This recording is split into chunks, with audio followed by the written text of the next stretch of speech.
جیا Rio کے ساتھ بیٹھی کھیل رہی تھی۔ عصمت اس کے ساتھ بیٹھا موبائل پر کچھ دیکھ رہا تھا۔ اس کی شکل کافی بجھی بجھی لگ رہی تھی۔ کیا ہوا ہے عصمت، اتنے چپ چپ کیوں ہو؟ اسے عصمت کا چپ رہنا اچھا نہیں لگا۔ نہیں کچھ بھی نہیں ہوا، وہ کھوئے کھوئے لہجے میں بولا۔ میں تمہیں جانتی ہوں عصبی، اس لیے جھوٹ مت بولو۔ وہ بنا اس کی طرف دیکھے بتا سکتی تھی کہ عصمت کسی بات کی وجہ سے پریشان ہے۔ جیا انکل کی پراپرٹی میں تمہارا بھی تو حصہ ہوگا نا؟ جیا نے مڑ کر اس کی طرف دیکھا۔ اسے اچانک جیا کے حصے کی فکر کیسے ہوگی؟ وہ حیران تھی۔ ابو تو کوئی پراپرٹی چھوڑ کر نہیں گئے تھے۔ وہ گھر شامیر بھائی نے اپنی کمائی سے بنایا ہے، اور بزنس میں جو ان کے شیئرز ہیں وہ بھی ان کی اپنی کمائی کے ہیں۔ ابو تو ایک دو پلاٹ اور دکانیں چھوڑ کر گئے تھے، وہ امی کے نام ہیں، اور امی مجھ سے بات تک نہیں کرتی۔ آخری بات کرتے ہوئے وہ صدع ہوئی تھی۔ تم انہیں مس کرتی ہو تو ملنے چلی جاؤ، بلکہ میں لے جاؤں گا۔ اس نے جیا کا لٹکا ہوا منہ دیکھ کر بولا۔ وہ مجھ سے نہیں ملیں گی، لہجے میں واضح دکھ تھا۔ فکر نہیں کرو، سب ٹھیک ہو جائے گا، میں بات کروں گا آنٹی سے، اس نے تسلی دی۔ نہیں تم بات مت کرنا، وہ بلا وجہ میرا غصہ تم پر نکال دیں گی، اور مجھے اچھا نہیں لگے گا اگر کوئی تمہاری تذلیل کرے۔ وہ یہ کہہ کر ریو کے ساتھ دوبارہ کھیلنے لگی اور عصمت اسے چمکتی آنکھوں سے دیکھنے لگا۔ چاند آسمان پر چمک رہا تھا، بادل کہیں چھپے ہوئے تھے، ہلکی ہلکی ہوا بحریہ کی ویران سڑکوں پر چل رہی تھی۔ شامیر اپنے معمول کے مطابق اپنی سپورٹس بائک خالی سڑکوں پر دوڑا رہا تھا۔ یکدم اسے اپنے پیچھے سے کسی دوسری بائک کی آواز آئی۔ اس نے پلٹ کر دیکھا، بائک پر کوئی سیاہ لباس پہنے لڑکی بیٹھی تھی۔ اس کی بائک شامیر کی بائک سے 4 قدم دور تھی۔ وہ حیرت سے اسے تکتا رہا، اور ایک ہی پل میں وہ اپنی بائک لے کر شامیر سے آگے نکلی۔ شامیر کو آج تک کوئی بھی بائک ریس میں نہیں ہرا پایا تھا، اور اپنی ہار وہ قبول کرتا بھی نہیں تھا۔ اس نے فل ریس دیتے ہوئے بائک آگے کی طرف بڑھائی۔ اب شامیر اس سے پیچھے تھا، کسی بھی طرح اسے اس سے آگے نکلنا تھا۔ اس نے سائیڈ سے کٹ مارنے کی کوشش کی، وہ بھی اپنی بائک لے کر سائیڈ پر ہوئی۔ شامیر مسلسل آگے نکلنے کی کوشش کر رہا تھا، مگر شاید وہ لڑکی بھی اسی کی طرح ڈھیٹ تھی۔ سڑک پر ان دونوں کے سوا کوئی نہیں تھا، وہ دونوں بس ایک دوسرے کی ضد میں آگے نکلنے کی کوشش کر رہے تھے۔ بحریہ کی سڑک ختم ہو چکی تھی، آگے ترقیاتی کام کی وجہ سے سڑک بند تھی۔ اشمل نے اپنی بائک روکی، سر سے ہیلمٹ ہٹایا، بال کمر پر آ گرے۔ شامیر نے اپنا بائک سائیڈ پر لگایا، وہ اپنی ہار پر غصے سے اشمل کو دیکھ رہا تھا۔ بائک ریس اس کی انا کا مسئلہ تھا، اور اشمل نے اس کی انا کو ٹھیس پہنچائی تھی۔ وہ لڑکی ہر کام میں اس سے آگے تھی۔ کیا ہوا، اپنی ہار قبول نہیں تمہیں؟ اس نے اتراتے ہوئے بولا۔ مجھے ہارنے کی عادت نہیں ہے۔ وہ اپنی ہار قبول کر ہی نہیں سکتا تھا۔ میں آ گئی ہوں نا، اب عادت ڈال لو۔ وہ اسے چڑھاتے ہوئے بولی۔ تم سمجھتی کیا ہو خود کو؟ یہ نہ تو تمہارا آفس ہے اور نہ ہی یہاں تم میری بوس ہو۔ وہ آدھے لفظ ضبط کر گیا۔ پھر بھی تم سے آگے ہوں، وہ ہوا میں اپنے بال لہراتے ہوئے بولی۔ میں تمہیں بہت برداشت کر رہا ہوں، مجھے مجبور مت کرو کہ میں کوئی تلخ کلامی کر بیٹھوں۔ وہ اپنے غصے کو قابو کر رہا تھا۔ میں نے تو نہیں بولا مجھے برداشت کرو، لیکن ہاں یہی تمہارے حق میں بہتر ہے۔ اتنا کہہ کر وہ اپنی بائک کی طرف واپس پلٹی۔ اگر مجھے ایک قتل معاف ہوتا تو وہ میں تمہارا کرتا اشمل خان، اس نے بلند آواز میں بولا۔ اشمل نے مڑ کر اسے دیکھا، پھر مسکرائی۔ کسائی کی بیٹی ہوں، تمہارے جسم کے ٹکڑے ٹکڑے کرنا میرے لیے کچھ مشکل نہیں۔ وہ شامیر کو دھمکی کے بدلے دھمکی دے کر بائک پر بیٹھی اور وہاں سے واپسی کا راستہ اختیار کیا۔ بائک چلانے کا شوق تو اسے 9 عمری سے تھا، مگر پورا اس نے رئیس کے جانے کے بعد کیا تھا۔ باقاعدہ بائک چلانا سیکھنے کے بعد اس نے اپنے لیے جدید ماڈل کا بائک خریدا تھا۔ وہ اسے وہاں سے جاتے ہوئے دیکھ رہا تھا۔ آج تک شامیر کو کسی سے اتنی نفرت محسوس نہیں ہوئی تھی جتنی اس وقت وہ اشمل کے لیے محسوس کر رہا تھا۔ خیر اس نفرت کی بدولت اشمل نے اس کے دل میں اپنی جگہ تو بنا لی تھی۔ ہم جن سے نفرت کرتے ہیں وہ ہمارے دل کے زیادہ قریب ہوتے ہیں۔ عصمت یار اپنے کمرے میں بیٹھا جیا کے ہاتھ کا بنا ناشتہ کر رہا تھا، جبکہ ریو اس کی گود میں لیٹا آرام کر رہا تھا۔ جیا نہا کر کمرے میں داخل ہوئی۔ اس نے سفید رنگ کی قمیص شلوار پہن رکھی تھی، بال ابھی گیلے تھے۔ اس نے شیشے کے سامنے کھڑے ہو کر کنگھی کرنا شروع کی۔ وہ خود کو شیشے میں گھورتے گھورتے کسی خیال میں گم ہوئی۔ وہ کنگھی کر رہی تھی اور جیسے جیسے وہ بالوں میں کنگھی پھیرتی گئی، بال اس کے ہاتھ میں آ کر گرتے رہے۔ وہ چونکی، ماتھے میں پریشانی کے مارے بل پڑنے لگے، چہرہ پسینے میں بھیگ گیا تھا۔ وہ یکدم ہی اپنے خیال سے بیدار ہوئی۔ اس کی کیمو تھراپی ابھی شروع نہیں ہوئی تھی۔ عام طور پر بال کیمو تھراپی کے دوران گرتے ہیں، لیکن وہ ابھی سے ڈر گئی تھی۔ اس نے مڑ کر عصمت کو دیکھا، وہ ناشتہ کرنے میں مصروف تھا۔ دل میں نہ جانے کیوں ایک انجانا سا خوف تھا کہ شاید اس کی بیماری کی وجہ سے عصمت اسے چھوڑ نہ دے۔ کیا ہوا جیا؟ اس نے جیا کے چہرے کا رنگ اٹھتے ہوئے دیکھ کر بولا۔ کچھ نہیں، تم ناشتہ کرو، وہ نظریں چڑھاتی ہوئی بولی۔ عصمت یہ سب محسوس کر چکا تھا۔ اس نے ریو کو گود سے اٹھا کر بیڈ پر لٹایا، پھر جیا کی طرف بڑھا۔ پاس پہنچ کر اس نے جیا کا ہاتھ تھاما۔ جیا نہ جانے کیوں ڈر رہی تھی، یا شاید وہ انسیکیور ہو رہی تھی۔ جو خیال اس نے ابھی دیکھا تھا اگر وہ حقیقت بن گیا، آؤ میں تمہارے بال بناتا ہوں، اس نے جیا کے گال پکڑتے ہوئے بڑے پیار سے بولا۔ وہ بس اسے دیکھتی گئی، پھر مسکرائی۔ جیا بیڈ کے پاس آ کر نیچے زمین پر بیٹھی اور اسمند کو بیڈ پر بیٹھنے کا اشارہ کیا۔ اسمند نے اسے اٹھا کر بیڈ پر بٹھایا۔ تم میرے قدموں میں بیٹھی ہوئی اچھی نہیں لگو گی۔ تم میری شریکی حیات ہو، تمہاری جگہ میرے دل میں ہے، میرے قدموں میں نہیں۔ ایسا تو نہیں تھا کہ اس نے پہلے کبھی جیا سے ایسی پیار بڑی باتیں نہ کی تھیں، مگر آج جیا کو اس کی یہ باتیں پہلے سے زیادہ راحت دے رہی تھیں۔ اسمند نے تھوڑا جھک کر جیا کے بالوں میں ہاتھ پھیرا، پھر آہستہ آہستہ بالوں میں کنگھی پھیرنے لگا۔ وہ کنگھی کرنے سے اس کے بالوں کے ساتھ کھیل رہا تھا۔ اسمی میں ٹھیک تو ہو جاؤں گی نا؟ اس نے پر امید ہو کر سوال کیا۔ اسمند ایک لمحے کے لیے خاموش ہوا، پھر آگے آ کر نیچے زمین پر بیٹھا اور جیا کو دیکھنے لگا۔ تم بالکل ٹھیک ہو۔ تمہیں کیا ہوا؟ ڈاکٹر نے بولا تو تھا کہ کینسر پہلے سٹیج پر ہے۔ اس نے تسلی دینا چاہی۔ ایس پی، میں تمہیں چھوڑ کر نہیں جانا چاہتی، میں مرنا نہیں چاہتی ایس پی، مجھے تمہارے ساتھ پوری زندگی جینی ہے، مجھے مرنے مت دینا پلیز۔ آنکھیں بھر آئیں۔ اسمند یار تمہارے ساتھ ہے، میں تمہیں کچھ نہیں ہونے دوں گا، تم میری زندگی ہو، اور زندگی کو کون کھونا چاہتا ہے؟ اس نے جیا کا ہاتھ زور سے تھاما۔ اسمند آفس سے لیٹ ہو رہا تھا۔ وہ اٹھا اور دروازے کی طرف بڑھا۔ جیا نے اس کا ہاتھ نہیں چھوڑا تھا۔ وہ ہاتھ چھڑوانے کے لیے واپس مڑا۔ جیا نے ایک دم اٹھ کر اسے گلے سے لگا لیا تھا۔ وہ اسمند کے وجود سے لپٹی خود کو محفوظ محسوس کر رہی تھی، پھر اس کے کندھے پر سر رکھ کر اپنے آنسو بہانے لگی۔ اسمند اسے روک نہ پایا۔ شامیر آفس جانے سے پہلے روز عدن سے مل کر جایا کرتا تھا۔ ابھی بھی وہ اسی کے کمرے میں کھڑا تھا۔ بیٹا، میں وعدہ نہیں کر سکتا، مگر میں کوشش کروں گا آج جلدی آنے کی۔ وہ نیلے رنگ کا پینٹ کوٹ پہنے کھڑا تھا۔ مجھے آج پارک جانا ہے، آپ کے ساتھ فٹ بال کھیلنا ہے، پلیز جلدی آ جانا بابا۔ عدن منہ بنائے بیٹھا تھا۔ اچھا بابا کے بیٹ مین، میں جلدی آ جاؤں گا، اس نے مسکرا کر جواب دیا۔ عدن یکدم خاموش ہو گیا، پھر وہ آفس جانے کے لیے باہر نکلا۔ اسمند یار اپنے کیبن میں بیٹھا کام میں مصروف تھا، تبھی اس کا دوست اس کے کیبن کے پاس آ کر کھڑا ہوا۔ کیا بات ہے اسمی، آج کافی پریشان لگ رہے ہو؟ اسمند کا چہرہ آج کافی بجھا بجھا تھا۔ یار کیا بتاؤں، وہ الجھا ہوا تھا۔ چل آجا، ساتھ لنچ کرتے ہیں، بات بھی تسلی سے ہو جائے گی۔ اس نے اسمند کو چلنے کا بولا تو وہ اٹھ کھڑا ہوا۔ اب وہ دونوں آفس کے کیفیٹیریا میں بیٹھے تھے۔ اب بتا کیا بات ہے؟ اس نے دوبارہ بات شروع کی۔ وہی پیسوں کا مسئلہ ہے، اور کیا؟ اب کیا مسئلہ ہے؟ اس ماہ تو تیرا بونس بھی اچھا بلا تھا، اور اب تو تم مزید گھنٹے دفتر میں کام کر کے صحیح کما رہے ہو۔ یار تو نہیں سمجھے گا، وہ کافی پریشان تھا، تو سمجھا تو صحیح میرے دوست۔ جیا کو کینسر ہے، اس نے ہمت کر کے یہ لفظ ادا کیے، اور کینسر سٹیج 2 تک پہنچ گیا ہے۔ وقت پر علاج شروع نہ ہوا تو جیا آخری الفاظ وہ ادا نہیں کر پایا تھا۔ چند ہزار کی اس کمائی میں پورا گھر چلانا میرے لیے کسی محاذ سے کم نہیں ہے۔ گھر کا بل، مہینے کا راشن، امی کی دوائی، بہنوں کی پڑھائی کا خرچہ، ان کا جہیز، اور پھر ان کی شادی۔ جیا کو دینے کے لیے تو میرے پاس کچھ ہے ہی نہیں۔ مہینے کا خرچ بھی اتنا کم دیتا ہوں، اور اب اس کا علاج، مجھے کچھ سمجھ نہیں آ رہا۔ وہ شدید مشکل میں تھا۔ معاذ اس کی پریشانی سمجھ چکا تھا۔ اس کا مسئلہ واقعی بہت بڑا تھا۔ میرے پاس کچھ نہیں ہے اسے دینے کو، اور اگر اب میں اس کا علاج بھی نہ کروا پایا تو میں جیتے جی مر جاؤں گا۔ اس نے اپنا سر پکڑ لیا۔ ریلیکس اسمند۔ معاذ نے اس کے کندھے پر ہاتھ رکھا۔ جیا کا سوچ کر اسمند کا دل بھر آیا تھا۔ وہ میرے لیے اس طرح ضروری ہے جس طرح زندہ رہنے کے لیے سانس۔ میں سب کھو سکتا ہوں مگر اسے نہیں۔ اسے کھو دیا تو خود کو کھو دوں گا۔ نم آنکھوں کے ساتھ اس نے حقیقت بتائی۔ جیا اس کے لیے کیا تھی وہ چند الفاظ میں نہیں بتا سکتا تھا۔ تو کسی اور اچھی کمپنی میں سی وی ڈراپ کر، انشاءاللہ تجھے اچھی نوکری مل جائے گی۔ اس نے تسلی دینا چاہی۔ بول تو ایسے رہا ہے جیسے میں نے یہ کیا ہی نہیں ہوگا۔ بھائی پاکستان میں نوکری ملنا کون سا آسان ہے، ایک کام ہو سکتا ہے اگر۔ اس نے سوچتے ہوئے بولا۔ کیا کام بتا؟ اس نے جھٹ سے بولا۔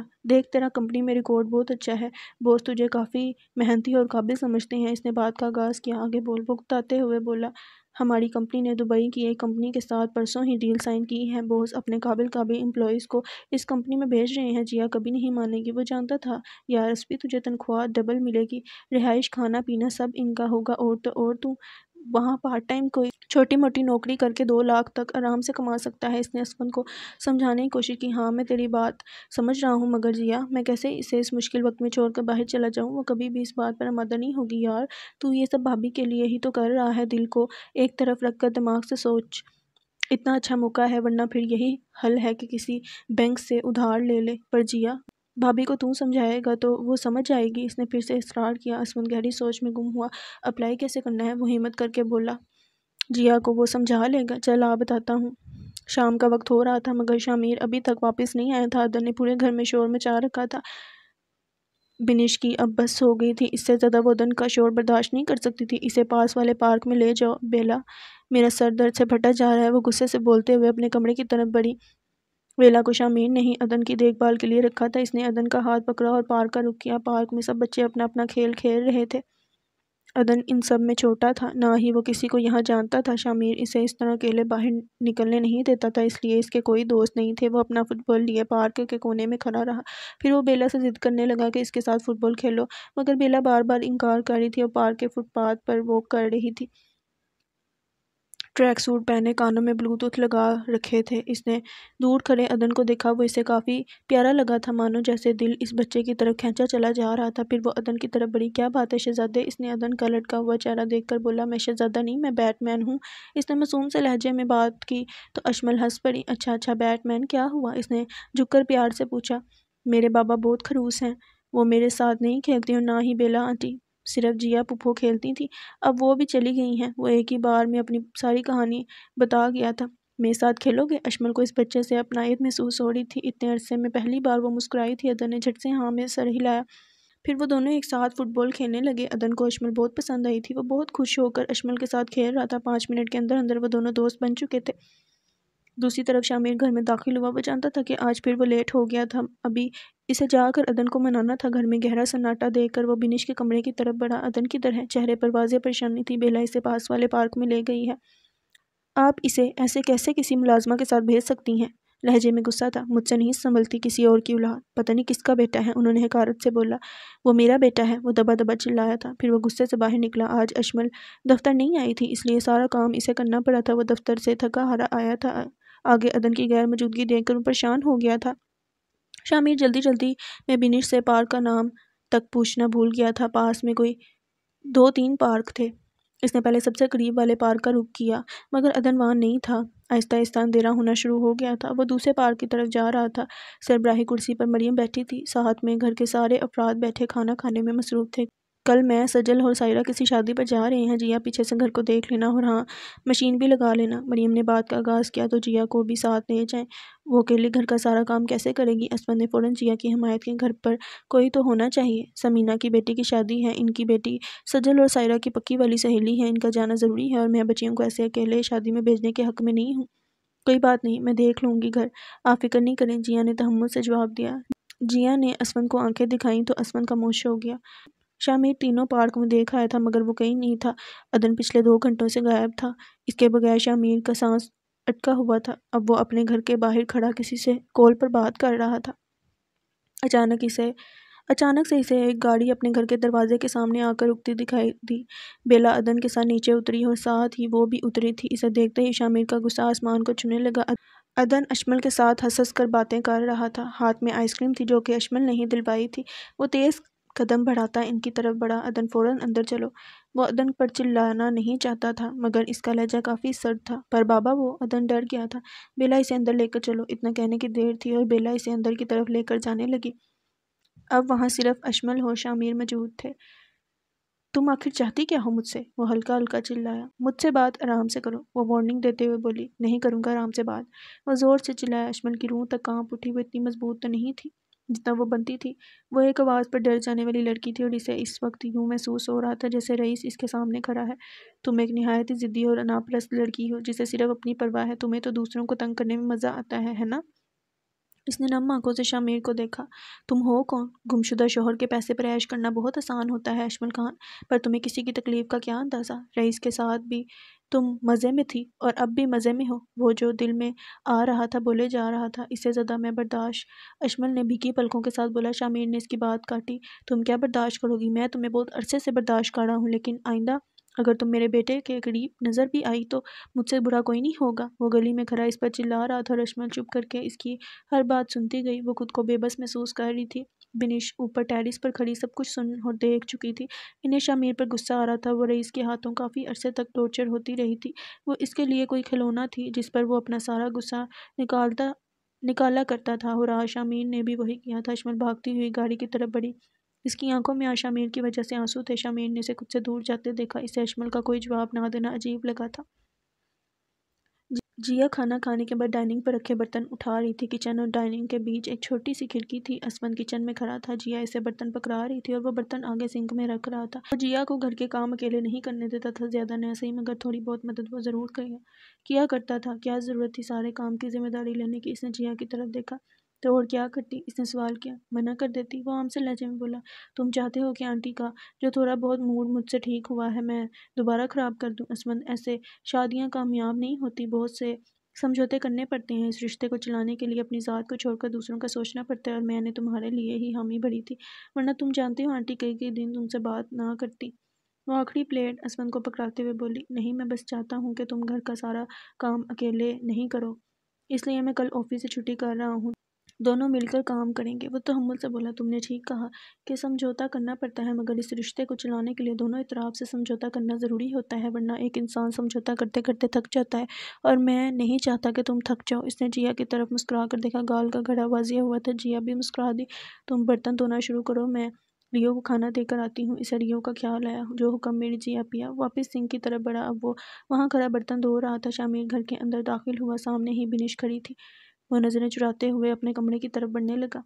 یہ کیا طریقہ تھا کسی لڑکی سے بات کرنے کا؟ وہ شامر کی ساری باتیں سن چکی تھی۔ وہ عدن کو میری اجازت کے بغیر پتہ نہیں کہاں لے گئی تھی، اگر اسے کچھ ہو جاتا۔ وہ ابھی بھی غصے میں تھا۔ کم سے کم اس بچے کے چہرے پر دیکھو کتنی مسکان تھی، آج تک وہ تمہارے ساتھ بھی اتنا خوش نظر نہیں آیا جتنا وہ ابھی تھا۔ شامر، وہ تمہاری خریدی ہوئی چیز نہیں ہے جو تمہارے علاوہ کوئی اسے دیکھ بھی نہیں سکتا۔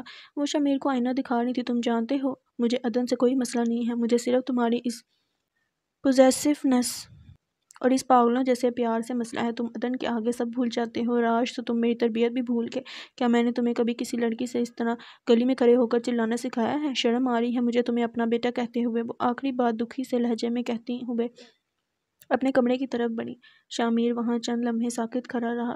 وہ یہ حقیقت جانتا تھا کہ عدن کے لیے اس کا پیار حد سے زیادہ ہے، جو کہ غلط نہیں تھا، مگر وہ اس پیار میں اپنی باقی رشتے بھول جاتا تھا۔ یہ غلط تھا، اسے یاد بھی نہیں ہوگا کہ کب آخری بار اس نے اپنی ماں کے ساتھ بیٹھ کر بات کی ہوگی۔ پھر بھی نش کا عدن سے چڑھنا جائز تھا۔ وہ پھر بھی نہ چاہتے ہوئے عدن کے کمرے کی طرف بڑھا۔ عدن اپنے بستر پر لیٹا رو رہا تھا۔ شامر کو اندر آتا دیکھ وہ دوسری طرف کروٹ کر کر سونے کا ڈرامہ کرنے لگا۔ شامر اس کے پاس آ کر بیڈ پر بیٹھا۔ آئی ایم سوری میرے بیٹ مین، اس نے نرمی سے بات کی۔ عدن نے کوئی جواب نہیں دیا۔ شامر نے جوتے اتارے، اس کے بستر کے اندر گھسا، پھر اپنے بیٹے کو پیچھے سے زور سے گلے سے لگایا۔ آپ جانتے ہو نا کہ بابا کو آپ کی فکر ہوتی ہے، اسی لیے بابا ڈر گئے تھے۔ وہ جانتا تھا کہ عدن جاگ رہا ہے۔ آئی پرومس بابا اب آپ کو روز گھمانے لے کر جائیں گے، آپ کے ساتھ فٹ بال بھی کھیلیں گے۔ اس نے عدن کے بالوں میں ہاتھ پھیرا۔ آپ ہمیشہ جھوٹ بولتے ہیں، آپ کے پاس میرے لیے وقت ہی نہیں ہے۔ وہ ناراض ہوتے ہوئے بولا، آئی ایم سوری بیٹا۔ وہ سارا غصہ بھول گیا تھا۔ آپ نے میری فرینڈ کو بھی ڈانٹا۔ آئی ہیٹ یو بابا، وہ روتے ہوئے بولا۔ شامر 2 لمحوں کے لیے خاموش ہو گیا تھا۔ بٹ آئی لو یو بابا کے بیٹ مین، اس نے عدن کو زور سے اپنے بازو میں دبایا۔ میری فرینڈ کا کیا؟ آپ نے انہیں ڈانٹا ہے بابا، آپ کو سوری کرنی ہوگی ان سے۔ اس نے اپنی شرط رکھی اور شامر بنا کوئی جواب دیے اپنی آنکھیں بند کر چکا تھا۔ اس وقت شامر کو خود پر شدید غصہ تھا۔ وہ کبھی بھی کسی لڑکی سے اونچی آواز میں بات نہیں کرتا تھا، لیکن آج وہ اشمل پر واضح چلایا تھا، بھائی بارش ہو رہی ہے تو جو بھی شور ہوگا اسے اگنور کر دیں۔ وہ اپنے کمرے میں گمسم بیٹھی تھی۔ کمرے میں اندھیرا تھا، بے حد اندھیرا۔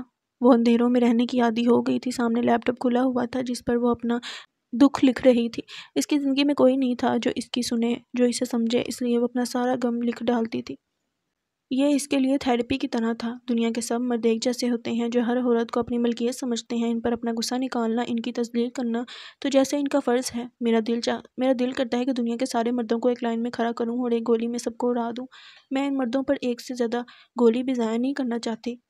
وہ غصے اور مایوسی میں جلدی جلدی ٹائپ کر رہی تھی۔ وہ سمجھتا ہے کہ میں رئیس کے ساتھ مزے میں تھی اور اب بھی مزے میں ہی ہوں۔ کوئی نہیں جانتا کہ میں نے کیا کچھ برداشت کیا۔ رئیس کے لیے میں کوئی پالتو جانور تھی۔ کاش میں نے اس کی پہلی مار پر ہی گھر چھوڑ دیا ہوتا۔ مجھے لگتا تھا کہ میں رئیس کو فکس کر سکتی ہوں۔ کتنی پاگل تھی میں۔ بھلا انسان کی خصلت کبھی بدل سکتی ہے؟ وہ درندہ تھا، درندہ، اور میں نے اس درندے کے ساتھ جو کیا بالکل درست کیا۔ وہ سانس لینے کے لیے رکی۔ ہاں میں نے بالکل صحیح کیا، میں نے کچھ غلط نہیں کیا۔ وہ خود کو دلاسے دے رہی تھی۔ اس کے دماغ میں وہ سارے منظر جگمگانے لگے تھے۔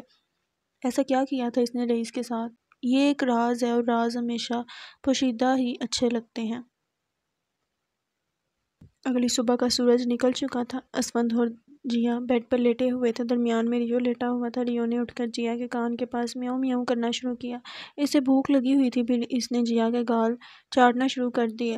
جیا نے تھوڑی سی حرکت کی، پھر ہلکی سی آنکھیں کھولی۔ ریو معصوم سا منہ بنائے بیٹھا تھا۔ جاؤ اسوی سے بولو ریو، وہ تمہیں کھانا دے گا۔ اس نے دوبارہ آنکھیں بند کی۔ ریو نے اسفند کی طرف دیکھا، وہ مزے سے سو رہا تھا۔ اس نے یکدم اس کے ہاتھ پر زور سے کاٹا۔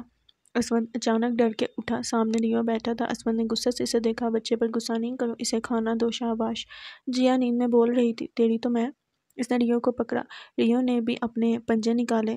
دنیا کی تیسری جنگ عظیم شروع ہونے والی تھی۔ کیا ہو رہا ہے یہ؟ جیا غصے میں فوراً اٹھتے ہوئے بولی۔ اسود نے فوراً سے پہلے ریو کو چھوڑا۔ ریو نے بھی اپنے پنجے اندر کیے اور معصومیت کے ساتھ جیا سے لپٹ گیا۔ تم میرے بچے کو مار رہے تھے اسوی؟ اس نے ریو کی وکالت کی۔ ریو نے میوں بول کر جیا کی بات کی تصدیق کی۔ کتنا جھوٹا ہے یہ، اس نے پہلے مجھے چک مارا تھا۔ اس نے اپنے حق میں دلیل دی۔ وہ تو اسے بھوک لگی ہوئی تھی اسوی، تم میرے بیٹے سے نرمی سے پیش آیا کرو۔ وہ ریو کو گود میں اٹھا کر وہاں سے اٹھی۔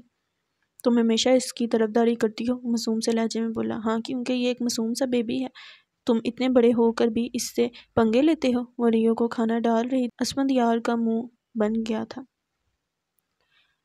شامیر نے تیز سرمئی رنگ کا پینٹ کوٹ پہن رکھا تھا، بال پیچھے کی طرف بنائے ہوئے تھے۔ وہ دفتر میں داخل ہو رہا تھا۔ نظریں مسلسل ایک ہی شخص کو ڈھونڈ رہی تھی۔ اشمل کا کوئی رد عمل نہ دینا اس سے چبھ رہا تھا۔ وہ بس اس کے بارے میں ہی سوچ رہا تھا۔ اتنی اہم وہ کب ہو گئی تھی کہ وہ اس کے بارے میں سوچے؟ یا شاید وہ اپنے کل کے رویے پر شرمندہ تھا؟ وہ سامنے سے آتی دکھائی دی، ہلکے بھورے رنگ کا منی کوٹ پہنے، بالوں کی پونی بنا رکھی تھی۔ وہ اس کے قریب آ رہی تھی۔ شامیر اپنی جگہ سے ہل بھی نہیں پایا۔ وہ شامیر کے قریب سے ہوتی ہوئی آگے بڑھی۔ شامیر بس اسے دیکھتا ہی رہ گیا۔ ارشد صاحب، ساز کمپنی کے ساتھ جو میٹنگ ہے اس کی ڈیٹیلز مجھے ای میل کر دیں۔ وہ پاس کھڑے ایک آدمی سے بات کر کے اپنے دفتر کی طرف بڑھی۔ شامیر بھی اپنے آفس کی طرف بڑھا۔ اندر اپنی کرسی پہ بیٹھ کر وہ کافی دیر سوچتا رہا، کیا واقعی اس نے اشمل کو زیادہ باتیں سنا دی تھیں؟ تبھی اس کا فون بجا۔ جی بابا کے بیٹ میں۔ اس نے خوش دلی سے فون اٹھاتے ہوئے بولا، بابا آج آپ جلدی آئیں گے نا، ہم نے فٹ بال کھیلنے جانا ہے۔ ابھی صبح ہی شامیر عدن سے وعدہ کر کے آیا تھا، مگر عدن سے انتظار نہیں ہو رہا تھا۔ شام کے 5 بجے تک میں آپ کے پاس موجود ہوں گا، تیار رہنا۔ اس نے عدن کو تسلی دی۔ عدن نے خوشی سے فون بند کیا اور تیار ہونے لگا۔ دن کے 4 بج رہے تھے۔ جیا نے آسمانی رنگ کا شلوار قمیص پہن رکھا تھا، بالوں کا رف سا جوڑا بنایا ہوا تھا، دوپٹہ ایک طرف باندھ رکھا تھا۔ وہ سارے کپڑے مشین میں ڈال رہی تھی، جبکہ اسود کچن میں کرا سبزی بنا رہا تھا۔ اس نے کچن کی کھڑکی سے جیا کو اکیلے کپڑے ڈالتے دیکھا تو فوراً باہر صحن کی جانب آیا۔ میں نے کہا تھا کہ میں کھانا بنا لوں، پھر کپڑے بھی دھوؤں گا۔ اسود نے اس کے ہاتھ سے کپڑے تھامتے ہوئے کہا، زیادہ ہیرو نہیں بنو، دونوں مل کر کام کریں گے، تمہیں صرف آرام کرنا چاہیے۔ چہرے پر فکر مندی تھی۔ تم تو ایسے بول رہے ہو جیسے میں کینسر کے آخری سٹیج پر ہوں۔ ریلیکس اسوی، ڈاکٹر نے کہا تھا کہ کوئی خطرے کی بات نہیں ہے۔ وہ ہنستے ہوئے بولی۔ اسود چپ کر گیا۔ تم بیٹھو ادھر چارپائی پر، میں تمہارے لیے پانی لاتا ہوں۔ جیا نے قدم چارپائی کی جانب بڑھائے، مگر پھر اس کے ارد گرد سب گھومنے لگا۔ اس کا سر بری طرح سے بھاری ہوا۔ اس نے بے ساختہ اپنے گھومتے سر کو تھامنا چاہا، قدم لڑکھڑائے اور آنکھوں کے سامنے دھند چھانے لگی۔ اسود کے بڑھتے قدم تھم گئے تھے۔ جیا، جیا۔ جیا کو زمین پر سوتا دیکھ کر اس کے الفاظ منہ میں ہی رہ گئے۔ جیا۔ اسود کی چیخ بلند ہوئی۔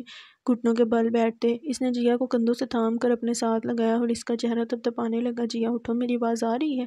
اس کی آواز لرز رہی تھی۔ جیا کا زرد ہوتا چہرہ دیکھتے اسود کا اپنا چہرہ بھی فک ہو گیا تھا۔ وہ پینک کرنے لگا تھا، مگر فوراً خود کو سنبھالتے ہوئے اس نے جیا کے بے ہوش وجود کو اٹھانے کی کوشش کی۔ اسود اسے باہوں میں اٹھائے اندر کی جانب بڑھا۔ اپنے بیڈ پر لٹا کر اس نے سائڈ ٹیبل پر پڑے پانی کے گلاس سے اس کے چہرے پر کچھ پانی کے چھینٹے مارے، مگر جیا کے وجود میں کوئی حرکت نہ ہوئی۔ اسود کو جیا کی حالت دیکھتے اپنی جان بھی جاتی محسوس ہوئی۔ اس نے فوراً سے پہلے جیب سے موبائل نکالتے کانپتے ہاتھوں کے ساتھ ڈاکٹر کا نمبر ڈائل کیا۔ اشمل اپنے کمرے میں کھڑی تیار ہو رہی تھی۔ آج اتنے عرصے بعد اس کا کھل کر تیار ہونے کا دل چاہا تھا۔ آنکھوں میں گہرا کاجل ڈالے وہ لپسٹک ہونٹوں پر لگا رہی تھی۔ اس نے سیاہ رنگ کا لباس پہن رکھا تھا۔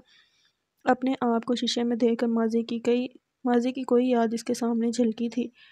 ان کی شادی کا دوسرا دن تھا۔ اشمل کے چہرے پر ایک الگ ہی چمک تھی۔ وہ رئیس کے ساتھ شادی کر کے بہت خوش تھی۔ وہ اس کی پہلی محبت تھی۔ اس کے خوابوں کا شہزادہ اشمل شیشے کے سامنے کھڑی تیار ہو رہی تھی۔ اس نے میرون رنگ کا کام سے بڑھا ہوا فراک پہن رکھا تھا، کانوں میں بڑے بڑے جھمکے تھے۔ وہ اپنے ہونٹوں پر سرخی لگانے کے بعد خود کو جی بھر کر آئینے میں دیکھ رہی تھی۔ اس کے پیچھے ہی رئیس بیٹھا تھا، مسلسل اپنی ٹانگیں ہلا رہا تھا، ہاتھ بلا وجہ کانپ رہے تھے اور آنکھوں میں شدید غصہ طاری تھا۔ وجہ نہ جانے کیا تھی۔ کیسی لگ رہی ہوں میں؟ اس نے مڑ کر رئیس کی طرف دیکھ کر بڑے شوق سے پوچھا۔ اس نے کوئی جواب نہیں دیا، جو کہ اشمل کو تھوڑا عجیب لگا۔ میں کچھ پوچھ رہی ہوں رئیس، اس نے رئیس کو جھنجھوڑتے ہوئے بولا۔ رئیس نے غصے سے اپنی آنکھیں بند کی۔ شادی سے پہلے تم میری اتنی تعریف کرتے تھے اور اب میری طرف دیکھ بھی نہیں رہے، وہ ناراض ہوتے ہوئے بولی۔ رئیس یکدم اپنی جگہ سے اٹھا، آنکھوں میں جنون طاری تھا۔ اس نے اشمل کو بالوں سے زور سے نوچا۔ اشمل کی آنکھوں میں بے یقینی اتری۔ درد کے مارے اس کی ہلکی سی چیخ نکلی۔ تمہیں جاننا ہے نا کہ تم کیسی لگ رہی ہو، زہر لگ رہی ہو۔ وہ ایک دم اس کے منہ پر چلایا تھا۔ اشمل اس کے ہاتھ سے اپنے بال چھڑوانے کی کوشش کر رہی تھی۔ چھوڑو مجھے رئیس، تم یہ کیا کر رہے ہو؟ اسے یقین نہیں آیا تھا کہ رئیس ایسا بھی کر سکتا ہے۔ رئیس نے اس کا منہ شیشے کی طرف موڑا۔ اب وہ دونوں شیشے میں دیکھ رہے تھے۔ پہلے بولو کہ میں زہر لگ رہی ہوں، وہ عجیب سی ضد باندھ کر بولا۔ رئیس مجھے چھوڑو، وہ درد سے چلائی۔ اسے ایسے لگا تھا کہ اس کے سارے بال اتر کر رئیس کے ہاتھ میں آ جائیں گے۔ پہلے بولو کہ میں زہر لگ رہی ہوں۔ اس نے بال اور مضبوطی سے پکڑے اشمل کے۔ اشمل اس کے ہاتھ سے اپنے بال چھڑوا رہی تھی۔ کوئی جواب نہ آنے پر رئیس نے اسے گلے سے پکڑا۔ وہ اس کا گلا دبا رہا تھا جیسے وہ غصے میں پاگل ہو گیا تھا۔ اشمل کو اپنا دم گھٹتا محسوس ہوا۔ میں زہر لگ رہی ہوں۔ اس نے خود کی جان بچانے کے لیے یہ لفظ ادا کیے۔ رئیس کے چہرے پر ایک کمینی مسکراہٹ ابھری۔ پھر اس نے اشمل کو زور سے آگے کی طرف دھکا دیا۔ اس کا سر سیدھا ڈریسنگ کے شیشے میں جا کر لگا۔ شیشے میں ہلکی سی درار آئی تھی۔ ماتھے سے خون کی بوندیں گرنے لگیں اور اس لمحے اشمل کی پوری زندگی بدل گئی تھی۔ وہ یہ پہلا دن، پہلا لمحہ تھا جب اس پر رئیس نے ہاتھ اٹھایا تھا۔ وہ نم آنکھوں کے ساتھ رئیس کو کمرے سے باہر جاتے دیکھنے لگی۔ یہ وہ شخص نہیں تھا جس سے اس نے محبت کی تھی۔ اسے محبت میں دھوکہ ملا تھا، اور محبت تو ہے ہی صرف ایک نظر کا دھوکہ، ایک ایسا دھوکہ جو انسان خود کو خود ہی دیتا ہے۔ وہ ہال میں واپس آئی، اپنی آنکھوں کو بھیگتا محسوس کیا، پھر اپنا عکس شیشے میں دیکھا۔ اشمل نے ڈریسنگ پر پڑی پرفیوم کی بوتل اٹھائی اور زور سے شیشے پر دے ماری۔ زہر لگ رہی ہوں میں، وہ چلائی۔ آواز پورے کمرے میں گونجی۔ کانچ ٹوٹ کر کمرے میں پھیل گیا تھا۔ پھر وہ زاروں کی طرح رونے لگی۔ وہ کبھی بھی رئیس کے دیے گئے زخم نہیں بھول سکتی تھی۔ ڈاکٹر جیا کو چیک کرنے کے بعد کمرے سے نکل رہی تھی، جبکہ جیا بستر پر لیٹی سو رہی تھی۔ عصمت ڈاکٹر کے ساتھ باہر نکلا۔ میں نے آپ کو سب بتایا تھا کہ ان کی حالت ٹھیک نہیں ہے، آپ پھر بھی گھر کا کام ان سے کروا رہے ہیں۔ ڈاکٹر غصہ ہوئی۔ جیا نے ہی انہیں بتایا تھا کہ کپڑے مشین میں ڈالتے ڈالتے اسے ایک دم چکر آنے لگے تھے۔ وہ آہستہ آہستہ کمزور ہوتی جا رہی ہیں۔ اس بیماری میں انہیں سخت آرام کی ضرورت ہے۔ جی میں سمجھ گیا، وہ شرمندہ ہوتے ہوئے بولا۔ اور آپ ان کا مکمل علاج کب شروع کروا رہی ہیں؟ اس سوال پر عصمت کو چپ لگ گئی۔ کاش اس کے پاس اتنا پیسہ ہوتا، بہت جلد، اس نے پھیکی سی مسکراہٹ کے ساتھ بولا۔ پھر ڈاکٹر کو دروازے تک چھوڑ کر واپس آیا۔ صحن میں رکھی چارپائی پر بیٹھ کر کچھ دیر سوچا، پھر کسی کو کال ملائی۔ معاذ میری نوکری کا کیا بنا؟ اس نے پہلا سوال کیا۔ ہاں تیری اپلیکیشن باس کل دیکھیں گے۔ پھر اس کی بات مکمل نہیں ہوئی۔ آج ہی باس کو میری اپلیکیشن مل جانی چاہیے۔ میں جلد سے جلد نوکری شروع کرنا چاہتا ہوں۔ فیصلہ کر چکا تھا عصمت اپنی زندگی کو اس طرح مرتا ہوا نہیں دیکھ سکتا تھا۔ وہ جیا کو بچا لے گا، اسے جیا کو بچانا ہی ہوگا۔ وہ سیاہ رنگ کا ٹریک سوٹ پہنے پارک میں داخل ہوا۔ سر پر کیپ لی ہوئی تھی اور گود میں عدن کو اٹھا رکھا تھا۔ اس نے بھی سیاہ رنگ کا ٹریک سوٹ پہن رکھا تھا۔ باپ بیٹا ایک جیسے لباس میں بہت اچھے لگتے تھے۔ سامنے ہی وہ کھڑی تھی، شامیر کے قدم وہیں تھم گئے۔ وہ ادھر کیا کر رہی تھی؟ عدن شامیر کی گود سے اترا اور اشمل کی طرف بڑھا۔ اسے عدن نے ہی کال کر کے بلایا تھا۔ اشمل کو دیکھتے ہی عدن کھل کر مسکرائی۔ مجھے لگا تھا آپ نہیں آئیں گی۔ وہ اس کے آنے پر بہت خوش تھا۔ میں کیسے نہ آتی، مجھے میرے دوست نے بلایا تھا۔ وہ نیچے گھٹنوں کے بل بیٹھ کر عدن کے بالوں میں ہاتھ پھیرنے لگی۔ شامیر نے ان کے قریب قدم بڑھائے۔ عدن کو یاد آیا کہ وہ فٹ بال تو گاڑی میں ہی بھول گیا۔ وہ فوراً گاڑی کی طرف بھاگا۔ اشمل شامیر کو دیکھ کر پلٹی۔ وہ اس شخص کے منہ بھی نہیں لگنا چاہتی تھی۔ مجھے اچھا لگا کہ تم یہاں آئے۔ اس نے نہ جانے کیوں یہ لفظ ادا کیے تھے۔ تمہارے لیے نہیں آئی جو تمہیں اچھا لگ رہا ہے، وہ بنا مڑے بولی۔ میں کل رات کے لیے معافی چاہتا ہوں۔ میں کچھ زیادہ ہی بول گیا تھا۔ وہ واقعی شرمندہ تھا۔ اشمل کا کوئی جواب نہ دینا اس کے دل کو لگا تھا۔ ہمارے درمیان ایسا کوئی رشتہ نہیں ہے جہاں میں تم سے ناراض ہوں اور تم مجھے مناؤ۔ ہم اجنبی ہیں اور اجنبیوں سے معافی نہیں مانگی جاتی، وہ سرد لہجے میں کہتی ہوئی آگے کی طرف بڑھی۔ اس پر شامیر چپ کھڑا رہا۔ وہ لڑکی اتنا تلخ کیوں بولتی تھی؟ اس کی زندگی میں سب کچھ ہونے کے باوجود بھی وہ جیسے زندگی سے خوش نہیں تھی۔ اس کے لہجے میں ہمیشہ کڑواہٹ ہوتی تھی۔ شامیر اسی سوچ میں گم تھا۔ تھوڑی دیر بعد عدن فٹ بال لے کر واپس آیا۔ شامیر ایک ٹیم میں تھا اور اشمل عدن ایک ٹیم میں۔ وہ تینوں پورے جوش سے فٹ بال کھیل رہے تھے۔ شامیر جو سمجھ رہا تھا کہ وہ آسانی سے جیت جائے گا، وہ ایک گول کرنے میں بھی ناکام رہا تھا۔ اشمل فٹ بال میں بہت اچھی تھی، اس نے 2 گول کر ڈالے تھے اور شامیر بس اسے دیکھتے ہی رہ گیا۔ رات کا وقت تھا۔ جیا کو ہلکا ہلکا ہوش آ گیا تھا۔ عصمت اس کے پاس بیٹھا اسے کھانا کھلا رہا تھا۔ بس کرو عصمت، مجھے اور نہیں کھانا۔ وہ بچوں کی طرح ضد کر رہی تھی۔ میں نے اپنے ہاتھوں سے تمہارے لیے بریانی بنائی ہے، اب چپ کر کے کھاؤ۔ وہ بچوں کی طرح اسے کھلا رہا تھا۔ اس نے عصمت کے کہنے پر اگلا چمچ کھایا۔ ویسے جیا، اگر، اس نے سوچتے ہوئے بولا۔ اگر، اس نے سوال کیا، اگر مجھے کہیں اچھی نوکری مل جائے تو تم خوش ہوگی؟ ظاہر سی بات ہے اسوی، میں تمہاری کامیابی پر خوش ہوں گی۔ اور اگر نوکری کسی اور ملک میں ہو تو؟ اس نے دھیمے لہجے میں سوال کیا۔ جیا کھانا کھاتے کھاتے رکی۔ اسے یہ سوال سمجھ نہیں آیا تھا۔ تم مذاق کر رہے ہو؟ اسے یقین نہیں آیا۔ ماضی کا کوئی خوف اس کی آنکھوں کے آگے جھلکا۔ وہ آگے کچھ بول نہیں پایا۔ اسوی، تم ایسی حالت میں مجھے چھوڑ کر نہیں جا سکتے۔ مجھے تمہاری ضرورت ہے، اس نے بے اختیار بولا۔ اس وقت ہمیں پیسوں کی ضرورت ہے جیا، اس نے نرمی سے بولا۔ میں تمہارے ساتھ روکھی سوکھی کھانے کو بھی تیار ہوں، اگر تم میرے ساتھ ہو تو میں ہر حالات میں گزارا کر سکتی ہوں۔ نہیں چاہیے مجھے کوئی پیسہ، کوئی عیش بڑی زندگی، مجھے صرف تمہارا ساتھ، تمہاری وفاداری چاہیے۔ اس دنیا میں مجھے تمہارے سوا کوئی عزیز نہیں ہے اسوی۔ وہ اسفند کا ہاتھ پکڑتے ہوئے بولی، جیا میں ہمیشہ کے لیے تو نہیں جا رہا، بس کچھ عرصے کے لیے جا رہا ہوں، جب تک تمہارا علاج مکمل نہیں ہو جاتا۔ اس نے جیا کے گال نرمی سے پکڑے۔ میں بالکل ٹھیک ہوں اسفی، آج بس ویسے ہی چکر آ گئے تھے، تم بلا وجہ پریشان مت ہو۔ وہ نہیں جانتی تھی، وہ کچھ نہیں جانتی تھی۔ جیا بات کو سمجھو، اس وقت تمہارا علاج کروانا ضروری ہے، وہ بے حد سنجیدہ ہوتے ہوئے بولا۔ مجھے کوئی مہنگا علاج نہیں چاہیے، مجھے صرف تمہارا ساتھ چاہیے۔ تم کیوں نہیں سمجھ رہے؟ آج پہلی بار ایسا ہوا تھا کہ وہ دونوں آپس میں بحث کر رہے تھے۔ کینسر سٹیج 2 تک پہنچ گیا ہے، اس نے ہمت کر کے اپنے لب کھولے اور جیا ساکت ہو گئی تھی۔ یہ الفاظ کسی پہاڑ کی طرح اس پر ٹوٹے تھے، وہ کچھ نہیں بول پائی۔ اگر وقت پر علاج نہ کروایا تو وہ کبھی بھی یہ الفاظ نہیں بول پاتا تھا۔ جیا کو اس وقت ہر چیز جھوٹی لگ رہی تھی، جیسے موت اس کے سر پر کھڑی ہو۔ آنکھیں ہلکی ہلکی بھیگ چکی تھی۔ میں ہر ممکن کوشش کروں گا، میں تمہیں کچھ نہیں ہونے دوں گا، اس نے جیا کی نم آنکھوں کو دیکھ کر بولا۔ اسفند نے اس کے بنا کچھ بولے اسے گلے سے لگایا۔ وہ اسفند کے وجود میں سمٹ چکی تھی، یکدم وہ پھوٹ پھوٹ کر رونے لگی۔ اسے ابھی نہیں مرنا تھا، وہ اسفند کے ساتھ جینا چاہتی تھی۔ اشمل اپنے کمرے میں واپس آئی تو اس کا فون بجنے لگا۔ ہیلو، وہ سامنے والے شخص کو نہیں جانتی تھی۔ میں بنش بات کر رہی ہوں، انہوں نے اپنا تعارف کروایا۔ سوری مگر میں آپ کو نہیں جانتی، اس نے دماغ پر زور دیا، مگر وہ واقعی کسی بنش کو نہیں جانتی تھی۔ میں شامیر کی والدہ بات کر رہی ہوں، انہوں نے نرمی سے بات کی۔ اشمل شامیر کا نام سنتے ہی خاموش ہو گیا۔ وہ دراصل میں تم سے شامیر کی طرف سے معافی مانگنا چاہتی ہوں، اس نے کل بہت غلط کیا تمہارے ساتھ۔ وہ شرمندہ سے انداز میں کہہ رہی تھی۔ اس کی ضرورت نہیں ہے، آپ کا بیٹا پہلے ہی معافی مانگ چکا ہے، تو تم نے معاف کیا یا نہیں؟ ہمارا ایسا کوئی رشتہ نہیں ہے جہاں ہم ایک دوسرے سے معافی مانگیں، وہ صاف بات کرتی تھی۔ تم چاہو تو بن سکتا ہے، انہوں نے ہلکا سا بولا۔ جی، اسے حیرت ہوئی۔ وہ میرا مطلب تھا کہ کیا کل تم مجھ سے ملنے آ سکتی ہو؟ انہوں نے بات سنبھالنے کی کوشش کی۔ مگر کیوں؟ اسے عجیب لگا۔ عدن تمہیں دیکھ کر بہت خوش ہوگا، باقی تمہاری مرضی۔ انہوں نے عدن کا نام لے کر اشمل کو بلیک میل کیا۔ اوکے، میں 1-2 دن میں آپ کو بتاتی ہوں، اس نے اتنا کہہ کر فون کاٹا۔ بنش اشمل کے واٹس ایپ پر لگی ڈی پی بار بار دیکھ رہی تھی، انہیں یہ لڑکی بہت پسند آئی تھی۔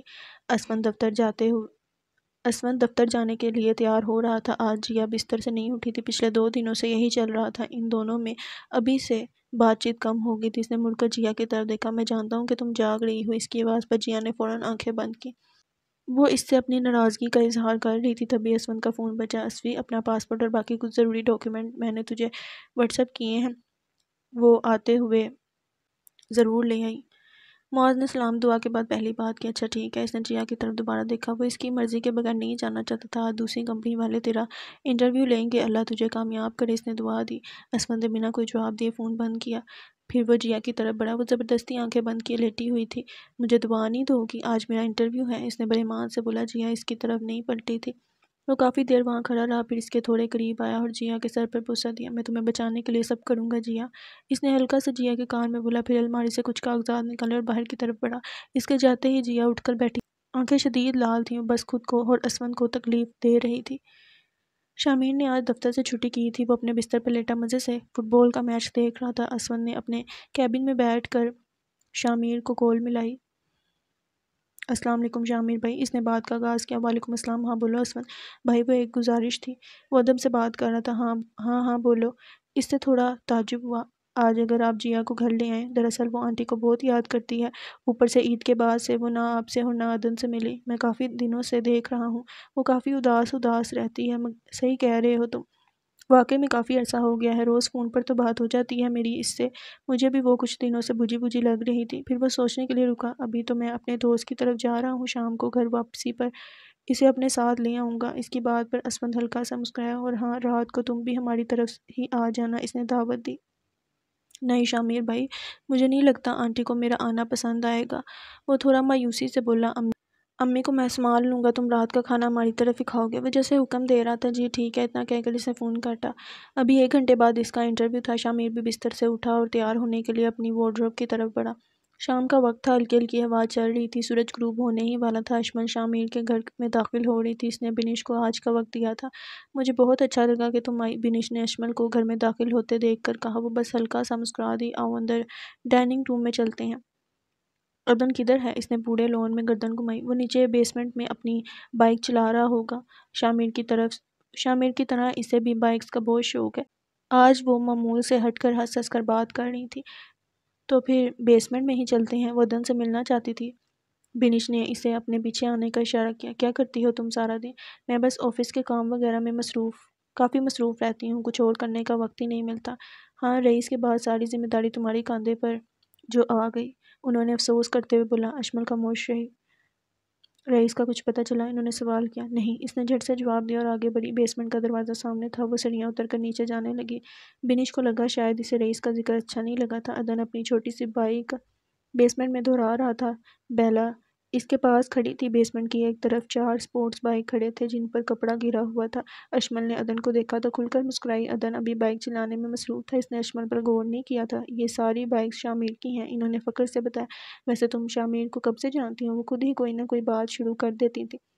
میں اسے نہیں جانتی، اس نے سرد لہجے میں جواب دیا۔ لگتا ہے ابھی تک تم اس کی باتوں پر ناراض ہو۔ وہ اپنے اندازے لگا رہی تھی۔ اشمل خاموش رہی۔ چلو اور تمہیں میں شامیر کے بائیکس دکھاتی ہوں۔ اشمل کو اس وقت سخت چڑ چڑھ رہی تھی۔ وہ عورت بار بار بس شامیر کے بارے میں بات کیے جا رہی تھی، وہ نہ چاہتے ہوئے بھی ان کے پیچھے چل دی۔ بنش نے بیلا کو ہاتھ کے اشارے سے اپنے پاس بلایا۔ بیلا کے قریب آنے پر انہوں نے اسے سارے بائیک سے کپڑا اٹھانے کا کہا۔ اس وقت ایک راز سے پردہ اٹھنے والا تھا جو کہ 4 سالوں سے پوشیدہ تھا۔ اشمل غور سے سارے بائیکس دیکھ رہی تھی۔ آخر اسے بھی تو بائیکس کا جنون تھا۔ ایک ایک کر کے ہر بائیک سے کپڑا اٹھایا گیا۔ آخری سیاہ رنگ کی بائیک سے کپڑا اٹھا۔ KIJ44 بائیک کا نمبر تھا۔ اشمل ساکت ہوگی، آنکھوں میں بے یقینی اتری۔ 16 مارچ 2020 وہ اس دن کو کیسے بھول سکتی تھی؟ اس رات 12 بجے یہ بائیک اس کے سامنے آ کر رکی تھی۔ اس کے دماغ میں سب کچھ فلیش بیک کی طرح چل رہا تھا۔ وہ ایک قدم پیچھے ہٹی۔ وہ رسیوں میں بندھی بے آواز رو رہی تھی۔ سامنے بائیک پر بیٹھا شامیر سڑک پر ادھر ادھر دیکھ رہا تھا۔ منظر صاف اس کی آنکھوں کے آگے گردش کرنے لگا، مگر وہ شامیر نہیں ہو سکتا۔ اسے ابھی تک یقین نہیں آیا تھا۔ وہ پلٹی، پھر ایک نظر ادن کو دیکھا۔ اسے جیسے سب کچھ سمجھ آنے لگا تھا، سب راز کھلنے لگے تھے۔ وہ واپس بھاگی۔ بنش نے اسے واپس جاتا دیکھا، وہ اسے آوازیں دے رہی تھی۔ اشمل، اشمل، مگر اسے کچھ سنائی نہ دیا۔ وہ سیڑھیوں سے اوپر آ چکی تھی، اندھا دھند بس بھاگ رہی تھی لون سے ہوتی ہوئی۔ وہ مین گیٹ تک پہنچی۔ اس وقت اسے کچھ ہوش نہیں تھی۔ وہ 4 سال سے جو کچھ اپنے اندر چھپائے بیٹھی تھی، سب اس کے نظروں کے سامنے آ رہا تھا۔ شامیر اور جیا گھر کے اندر داخل ہو رہے تھے۔ دونوں آپس میں باتیں کرنے میں مصروف تھے۔ جیا کے چہرے پر ایک الگ ہی رونق تھی۔ اسفند کا منصوبہ کامیاب رہا تھا۔ وہ جانتا تھا کہ اس کے بعد شامیر وہ واحد شخص ہے جو جیا کو ہنسا سکتا ہے۔ شامیر آگے چل رہا تھا اور اشمل بھاگ رہی تھی۔ یکدم وہ شامیر سے ٹکرائی۔ اشمل نیچے گرنے ہی والی تھی کہ شامیر نے اس کا ہاتھ پکڑا۔ شامیر کو دیکھتے ہی وہ جیسے بت بن گئی تھی۔ تم ٹھیک ہو؟ شامیر نے اس کی گھبراہٹ اور چہرے کے اڑے ہوئے رنگ کو دیکھ کر بولا۔ اشمل نے جھٹ سے اپنا ہاتھ چھڑوایا اور بنا کوئی جواب دیے گیٹ سے باہر نکلی۔ شامیر الجھ کر رہ گیا۔ کچھ تو تھا اس لڑکی میں جو عجیب تھا۔ وہ بہت کچھ جانتی تھی جو کہ پوری دنیا سے پوشیدہ تھا۔ یہ کون تھی؟ جیا نے سوال کیا۔ رئیس کی بیوی۔ اس کو میں نے پہلے بھی کہیں دیکھا ہے۔ جیا گہری سوچ میں گم تھی۔ ہاں، یاد آیا، اس دن ہسپتال میں یہ مجھ سے ٹکرائی تھی، تب بھی یہ اسی طرح عجیب سے گھبرائی ہوئی تھی۔ پھر یہ کسی سائیکیٹرسٹ کے روم میں داخل ہوئی تھی۔ اسے جیسے یکدم ہی یاد آیا۔ شامیر حیران ہوا، بے حد حیران۔ میں نہیں مانتا، اتنی اچھی زندگی گزارنے کے بعد بھی اسے کسی سائیکیٹرسٹ کی ضرورت کیوں ہوگی؟ وہ سمجھتا تھا کہ اشمل کی زندگی خوشیوں سے بڑی ہوئی ہے۔ وہ واقعی کچھ نہیں جانتا تھا۔ زندگی جتنی پرفیکٹ نظر آتی ہے اتنی ہوتی نہیں ہے۔ اس نے اپنا شوہر کھویا ہے، 4 سال سے رئیس غائب ہے۔ آسان نہیں ہوتا اپنی محبت کے بغیر رہنا۔ اسے اپنا دکھ یاد آ گیا تھا۔ یہ تم کب سے اتنی بڑی بڑی باتیں کرنے لگ گئی؟ وہ ہنس کر ٹال گیا، مگر اس کا دماغ الجھ چکا تھا۔ اشمل کے بارے میں اسے تجسس ہو رہا تھا، اور یہی تجسس ان دونوں کو جوڑنے والا تھا۔ پھپھو، ادن دور کھڑا خوشی سے چلایا۔ جیا اس کی طرف بھاگی۔ جیا کو دیکھ کر بنش چپ کھڑی رہی۔ وہ جیا سے ناراض تھی، مگر اپنی اولاد سے زیادہ دیر کون ناراض رہ سکتا ہے؟ اشمل اپنے گھر کے پچھلے لون میں موجود تھی۔ اس نے ایک جگہ سے گھاس کھودنا شروع کی۔ وہ پسینے میں بھیگ چکی، ہاتھ سارے مٹی سے بھرے ہوئے تھے۔ گھاس میں ایک بڑا سا گڈھا واضح ہوا۔ یکدم اسے اپنے ہاتھوں پر کچھ محسوس ہوا، جیسے اس کے ہاتھ خون میں بھیگے ہوئے تھے۔ ہاتھ کانپنے لگے۔ وہ پھٹی پھٹی آنکھوں سے اپنے ہاتھوں کو دیکھنے لگی۔ 4 سال اس نے اپنے اندر سب راز دفن رکھے، مگر اب جیسے وہ یہ سب چھپاتے چھپاتے پاگل ہو گئی تھی۔ میں نے کچھ نہیں کیا، وہ جیسے خود کلامی کر رہی تھی۔ خون اسے اپنے پورے جسم پر رینگتا محسوس ہوا۔ اشمل نے سر سے چادر اتار کر اپنے ہاتھ صاف کیے، مگر خون صاف نہیں ہو رہا تھا۔ اچانک ہی وہ پاگلوں کی طرح چیخیں مارنے لگی۔ اس لڑکی میں واقعی کچھ عجیب تھا۔ مل گئی تمہیں فرصت گھر آنے کی؟ بنش ٹی وی لاؤنج میں بیٹھی تھی، ساتھ جیا اور شامیر بیٹھے تھے۔ امی وہ؟ جیا نے شامیر کی طرف دیکھا۔ چھوڑے بھی پرانی باتوں کو، اتنے عرصے بعد وہ آئی ہے۔ اس نے جیا کا ساتھ دیا۔ اس نے شادی سے پہلے سوچا تھا ہمارا انہیں سب گلے شکوے یاد تھے۔ نہیں، میں نے صرف اپنا اور اسفند کا سوچا تھا، اور مجھے اس بات کا کوئی ملال نہیں۔ وہ آرام سے بولی، جب اسے ہماری پرواہ ہی نہیں ہے تو یہ یہاں کیوں آئی ہے؟ بنش دبا دبا چلائی، اسے میں یہاں لے کر آیا ہوں۔ جیا نے پسند کی شادی کی ہے، کوئی گناہ نہیں۔ اس نے مجھ سے پوچھ کر میری مرضی سے شادی کی تھی، اور اسفند ایک اچھا لڑکا ہے۔ پتہ نہیں آپ کو اعتراض کس چیز پر ہے؟ وہ جیا پر ایک بات برداشت نہیں کرتا تھا۔ انہیں اعتراض میری پسند کی شادی پر نہیں ہے، انہیں اعتراض اسفی کے غریب ہونے پر ہے۔ وہ سچ کہہ رہی تھی۔ ہاں ہے مجھے اعتراض، وہ لڑکا تمہارے قابل نہیں ہے۔ وہ چلائی تھی۔ ان کے پیچھے ہی اسفند ٹی وی لاؤنج میں داخل ہوا تھا۔ اس نے بنش کی بات سن لی تھی۔ قدم وہیں تھم گئے۔ جیا نے اسفند کو دیکھا تو اپنی جگہ سے اٹھی۔ وہ مڈل کلاس لڑکا تمہیں دے ہی کیا سکتا ہے؟ اپنی حالت دیکھو، یہ لٹکا ہوا چہرہ، آنکھوں کے نیچے ہلکے۔ تم کتنی کمزور ہو گئی ہو، تم بدل گئی ہو جیا۔ وہ جیا کی حالت دیکھ کر بولی، آپ کہتی ہیں کہ اسفند میرے قابل نہیں؟ اس نے اسفند کی طرف دیکھا جو کہ گردن جھکائے کھڑا تھا، اور میں کہتی ہوں کہ میں اس کے قابل نہیں ہوں۔ اسفند نے گردن اٹھا کر اسے دیکھا۔ شامیر بھی اپنی جگہ سے اٹھ چکا تھا۔ اس نے جیا کو آرام سے بٹھانے کی کوشش کی، مگر اس نے ہاتھ کے اشارے سے منع کر دیا۔ مجھے کینسر ہے، اس نے ہمت کر کے لب کھولے۔ جیا اب زیادہ دیر تک یہ سچ نہیں چھپا سکتی تھی۔ وہ پہلے ہی شامیر سے اتنا عرصہ ہو گیا یہ سچ چھپا رہی تھی۔ وہ جانتی تھی کہ شادی کے بعد لڑکی کی زندگی بدل جاتی ہے۔ بہت ساری باتیں وہ اپنے گھر والوں سے بھی نہیں کر پاتی۔ دوسری بڑی وجہ اسفند کی خودداری تھی۔ وہ جانتی تھی کہ اگر شامیر کو ہلکا سا بھی اس کی بیماری کا پتہ چل گیا تو وہ ایک لمحہ ضائع کیے بنا اس کا علاج شروع کروا دے گا، پر پھر اسفند کو یہ نہ لگے کہ وہ اس کے ہوتے ہوئے بھی اپنے بھائی کے پیسوں پر انحصار کرتی ہے۔ اسفند کی خودداری اور اس کی عزت نے ہی اسے مجبور کیا تھا کہ وہ چپ رہے۔ ویسے بھی اسے 2 دن پہلے تک یہی پتہ تھا کہ اس کی بیماری ابھی ابتدائی سٹیج پر ہے اور کچھ علاج کے بعد وہ ٹھیک ہو جائے گی۔ شامیر نے یکدم مڑ کر اس کی طرف حیرت سے دیکھا، اور بنش کی ٹانگوں سے تو جان نکل گئی تھی۔ اور جانتی ہیں مجھے حقیقت کب پتہ چلی؟ وہ بنش کی طرف دیکھ رہی تھی۔ نکاح سے 2 گھنٹے پہلے مجھے اور اسفند کو یہ سب پتہ چلا تھا۔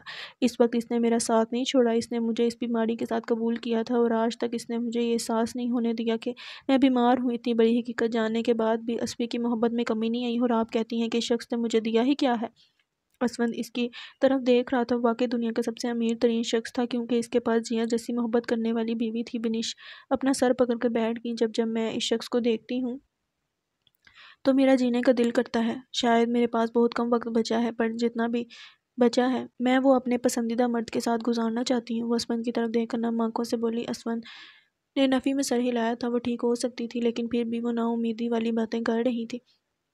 میں تمہارا علاج کرواؤں گا، ساتھ کھڑے شامیر نے ہمت پکڑتے ہوئے کہا۔ وہ اپنی بہن کو مرتا ہوا نہیں دیکھ سکتا تھا۔ اس کی کوئی ضرورت نہیں ہے، میرا شوہر بھی زندہ ہے اور مجھے یقین ہے کہ وہ مجھے مرنے نہیں دے گا، وہ فخر سے بولی۔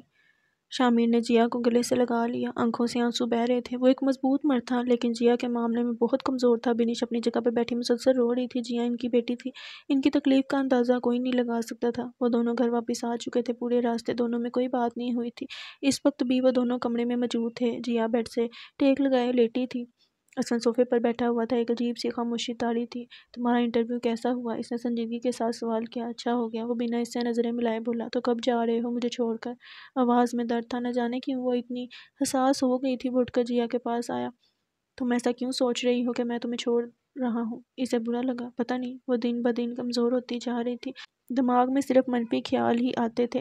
جیا ہمارے پاس اور کوئی حل نہیں ہے؟ وہ جیا کے پاس آ کر بیٹھا۔ اسفی نہ جانے کیوں مجھے لگ رہا ہے کہ میرے پاس زیادہ وقت نہیں ہے، جیسے سب ختم ہونے والا ہے۔ آنکھیں چند لمحے میں بھیگ چکی تھی۔ ایسا مت سوچو جیا، تمہیں مثبت سوچنا چاہیے، اور میں تمہیں چھوڑ کر نہیں جا رہا، میں صرف تمہیں اس بیماری سے بچانے کے لیے یہ سب کر رہا ہوں۔ وہ دلیل دے رہا تھا۔ اسفی مجھے کوئی علاج نہیں کروانا، میرے پاس جتنا بھی وقت بچا ہے میں وہ تمہارے ساتھ گزارنا چاہتی ہوں۔ میں چاہتی ہوں کہ میں اپنی آخری سانسیں تمہارے سینے پر اپنا سر رکھ کر لوں۔ جب میں مروں تو تمہارا چہرہ میرے سامنے ہو۔ وہ زندگی سے مایوس ہو گئی تھی۔ اکثر اس مرض سے لڑنے والے لوگ پہلے ہی ہار مان جاتے ہیں۔ جیا بھی وہی کر رہی تھی۔ مت کرو جیا، مجھے تمہاری باتیں تکلیف کے سوا کچھ نہیں دے رہی۔ میں تمہیں بچانا چاہتا ہوں، میں ایک آخری کوشش کرنا چاہتا ہوں، پلیز مجھے یہ کوشش کرنے دو۔ اس نے جیا کی جانب دیکھا، دل میں تکلیف اتری تھی۔ وہ بے بس تھا۔ پلیز مجھے دل سے جانے کی اجازت دو جیا، مجھے اپنی زندگی کو بچانے دو، تمہارے بغیر اسفی کچھ نہیں ہے۔ اس نے جیا کے آگے ہاتھ جوڑے۔ ٹھیک ہے۔ اس نے دل پر پتھر رکھنے کی کوشش کی، لیکن ایک بات یاد رکھنا، اگر میں مر گئی تو خدا کی قسم تمہیں اپنا مرا ہوا منہ بھی نہیں دیکھنے دوں گی۔ وہ اپنے آنسوؤں کو صاف کرتے ہوئے بولی، لیکن میری بات بھی یاد رکھنا، اسفند یار تمہیں مرنے نہیں دے گا، اس نے عہد کیا۔ جیا نے کوئی جواب نہیں دیا۔ جب سے اسے پتہ چلا تھا کہ کینسر سٹیج 2 تک پہنچ گیا ہے، اسے اسفند کی تسلیاں بھی جھوٹی لگتی تھی۔ جیا کا فون مسلسل بج رہا تھا۔ اسمند ابھی ابھی ناشتہ کر کے آفس کے لیے نکلا تھا۔ جیا نے ہمت پکڑتے ہوئے فون اٹھایا۔ السلام علیکم بھائی۔ اس نے فون کال اٹھاتے ہی شمیم کو سلام کیا۔ وعلیکم السلام جیا۔ وہ بس اتنا ہی بول پایا۔ آواز سے وہ کافی تھکا تھکا معلوم ہوتا تھا۔ آنکھیں شدید لال تھیں، شاید وہ پوری رات سویا نہیں تھا۔ آپ ٹھیک ہیں؟ آپ کی آواز سے لگ رہا ہے کہ آپ کل رات نہیں سوئے۔ وہ فکر مندی کے عالم میں بولی۔ جیا کیا میں اتنا غیر ہو گیا تھا تمہارے لیے کہ تم مجھے بھی کچھ نہیں بتا سکتی تھی؟ امی کو نہیں بتانا تھا مت بتاتی، مگر مجھے اپنے باپ جیسے بھائی سے بھی تم نے یہ سب چھپایا۔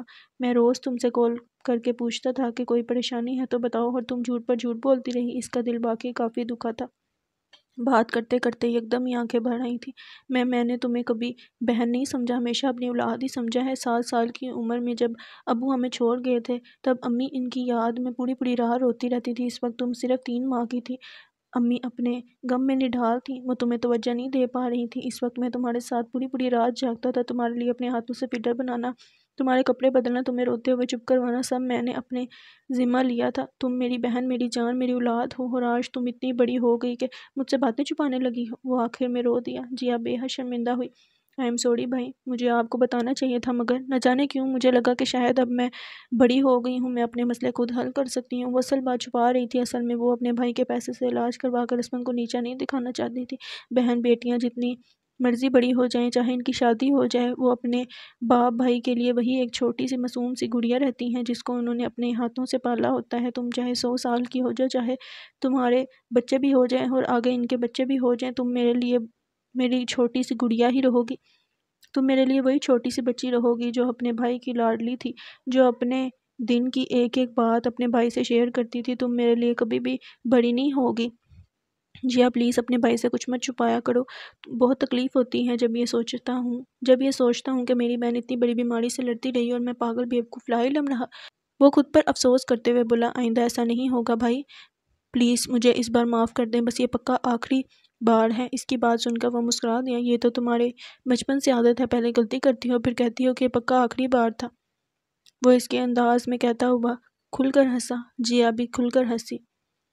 1 ہفتے بعد عدن اپنے گھر سے باہر نکل رہا تھا، بار بار ادھر ادھر دیکھ رہا تھا، چہرے پر گھبراہٹ تھی۔ وہ کبھی بھی بنا بتائے گھر سے ایسے نہیں نکلا تھا۔ گھر کے سامنے ایک گاڑی کھڑی تھی، وہ اس گاڑی کو پہچانتا تھا۔ عدن کے پاس پہنچتے ہی اشمل نے گاڑی کا دروازہ کھولا۔ وہ گاڑی میں آ کر بیٹھا۔ کسی نے آپ کو آتے ہوئے دیکھا تو نہیں؟ اس نے نرمی سے سوال کیا۔ نہیں، مگر آپ نے مجھے ایسے کیوں بلایا؟ وہ معصوم سے لہجے میں بولا۔ پہلے یہ چاکلیٹ کھاؤ، پھر ہم گھومنے جائیں گے۔ اس نے عدن کی طرف ایک چاکلیٹ بڑھائی۔ عدن نے جھٹ سے چاکلیٹ پکڑی۔ وہ گھومنے پھرنے کا سن کر بہت خوش ہوا تھا۔ عدن نے فوراً سے پہلے چاکلیٹ کھائی۔ اشمل نے گاڑی کو آگے بڑھایا۔ اسے ایک دم نیند آنے لگی۔ چاکلیٹ کھانے کے چند منٹوں بعد ہی وہ گہری نیند کے آغوش میں آ گیا تھا۔ اشمل ہلکا سا مسکرائی۔ بچوں کو بیوقوف بنانا کتنا آسان ہوتا ہے نا۔ آج اسمن کی فلائٹ تھی۔ جیا اس سے لپٹی کھڑی تھی۔ وہ اسے چھوڑنے کا نام نہیں لے رہی تھی۔ شاید یہ دیدار آخری دیدار تھا، یہ ملاقات آخری ملاقات تھی۔ میں جلد واپس آؤں گا، اس نے وعدہ کیا۔ جیا نے کوئی جواب نہیں دیا۔ پہلی تنخواہ ملتے ہی میں پیسے بھیج دوں گا۔ تم وعدہ کرو کہ تم اپنا بہت خیال رکھو گی اور اپنا مکمل علاج شروع کرواؤ گی؟ اس نے جیا کی طرف دیکھ کر بولا۔ جیا اب بھی خاموش رہی۔ ایسا کرو گی تو میرا جانا مشکل ہو جائے گا۔ وہ خود بھی دل سے خوش نہیں تھا۔ میں وعدہ کرتی ہوں کہ میں اپنا خیال رکھوں گی اور علاج بھی شروع کرواؤں گی، اس نے بد دلی سے بولا۔ اسمن نے اس کے سر پر بوسہ دیا، آخری بار اسے دیکھا اور آگے بڑھ گیا۔ پھر واپس پلٹا اور جیا کو زور سے گلے لگایا۔ جیا کی ساری ہمت ٹوٹ گئی تھی، آنکھیں بے اختیار بہتی چلی گئیں۔ یوں بچھڑنا بھی بہت آسان تھا اس سے، مگر جاتے جاتے اس کا وہ مڑ کر دوبارہ دیکھنا۔ وہ باہر اپنی ماں بہن سے مل کر گلی میں نکلا۔ سامنے ہی ماس گاڑی لیے کھڑا تھا۔ جیا خاموشی سے بیڈ پر بیٹھی تھی۔ اس وقت اسے کسی کی ضرورت تھی جو اسے تسلیاں دے، اس کو زبردستی خوش رکھنے کی کوشش کرے، لیکن جو انسان یہ سب کر سکتا تھا وہ اسے چھوڑ کر جا چکا تھا۔ شامیر اب تک جیا کی باتوں میں الجھا ہوا تھا۔ اسے اشمل کا یوں عجیب برتاؤ سمجھ نہیں آیا تھا۔ وہ سائیکیٹرسٹ کے پاس کیوں جاتی تھی؟ اس نے جیا سے ہسپتال کا ایڈریس اسی دن مانگ لیا تھا، مگر پچھلے کافی دنوں سے وہ جیا کے حوالے سے اتنا پریشان تھا کہ اسے کچھ سمجھ نہیں آ رہا تھا۔ آج اشمل دفتر نہیں آئی تھی۔ اس نے ہسپتال جانے کا ارادہ کیا، پھر وہ اپنے دفتر سے باہر نکلا۔ دفتر سے باہر نکل کر جیا کو کال ملائی۔ تم تیار ہو نا؟ آج ہم نے ڈاکٹر کے پاس جانا ہے۔ جیا کی آنکھیں سوجی ہوئی تھیں۔ ریو اس کے پاس بیٹھا تھا۔ اسمن کو گئے ابھی کچھ گھنٹے بھی نہیں ہوئے تھے اور وہ دیوانیوں کی طرح آنسو بہا رہی تھی۔ مجھے نہیں جانا، اس نے بیزار ہوتے ہوئے بولا۔ میں تمہاری ایک نہیں سنوں گا، میں تمہیں لینے آ رہا ہوں، تیار ہو جاؤ۔ اس نے سختی سے بولا۔ بھائی مجھے نہیں کروانا علاج، جب 80 پیسے بھیجے گا تو میں علاج شروع کروا لوں گی۔ اتنی خود مختار مت بنو، میں تمہارا بھائی ہوں اور میری جان بھی تم پر قربان. یہ پیسہ کیا چیز ہے؟ مگر مجھے ایسے اچھا نہیں لگ رہا. وہ برا سا منہ بناتے ہوئے بولی. اچھا بھائی، ادھار سمجھ لو. جب اسون پیسے بھیجے گا تو چکا دینا. وہ جانتا تھا کہ جیا کے آگے وہ اپنی بات نہیں منوا سکتا. جیا نے اوکے کہہ کر فون بند کیا. تھوڑی دیر بعد وہ دونوں ہی اسی ہسپتال میں موجود تھے. جیا کو ڈاکٹر کے پاس چھوڑ کر وہ سائیکیٹرسٹ کے دفتر کی طرف بڑھا. اس نے دفتر کے باہر دیوار پر لگی چھوٹی سی تختی کو دیکھا جس پر سنہری حروف میں ڈاکٹر آمنہ امجد سائیکیٹرسٹ لکھا تھا. اس نے ہلکا سا سانس بھرا اور دروازہ نوک کرتا اندر داخل ہوا. اسے ہر حال میں سب جاننا تھا. السلام علیکم. اس نے سنجیدگی سے سلام کیا. ڈاکٹر آمنہ کے سامنے والی کرسی پر براجمان ہو گیا. وعلیکم السلام. آپ کا نام، اپائنٹمنٹ ہے؟ شامیر کے ہاتھ میں کوئی کاغذ نہ دیکھتے اس نے الجھن میں سوال کیا. اگر اس نے اپائنٹمنٹ لی ہوتی تو وہ پرچہ ساتھ لایا ہوتا، مگر پھر اس نے شامیر کا سر نفی میں ہلتے دیکھا. نہیں، میں علاج کروانے نہیں آیا. مجھے آپ کی کچھ مدد چاہیے. اس نے کرسی کی پشت سے ٹیک لگاتے ہوئے کہا. جی کیسی مدد؟ آپ کسی اشمل نام کی خاتون کو ڈیل کر رہی ہیں؟ اس کے سوال پر سائیکیٹرسٹ نے اسے غور سے دیکھا. جی بالکل. مجھے ان کے بارے میں جاننا ہے. وہ کیوں آتی ہیں آپ کے پاس؟ اس کے ساتھ کیا مسئلہ ہے؟ ڈاکٹر آمنہ نے اسے غور سے دیکھا. وہ بظاہر تو سمجھدار پڑھا لکھا لگتا تھا. تو کیا اسے یہ نہیں معلوم تھا کہ ڈاکٹر اپنے پیشنٹ کے بارے میں کسی کو انفارمیشن نہیں دیتے؟ سوری، مگر میں اپنے مریض کی پرسنل انفارمیشن اس طرح نہیں دے سکتی. اس نے صاف انکار کیا. میں جانتا ہوں، مگر یہ بہت ضروری ہے. شامیر پورے اعتماد کے ساتھ بولا. حالانکہ اسے خود بھی نہیں پتا تھا کہ یہ کیوں ضروری تھا. دیکھیں بات کو سمجھیں. میں ایسے کیسے کسی کو بھی اپنے مریض کے بارے میں بتا دوں؟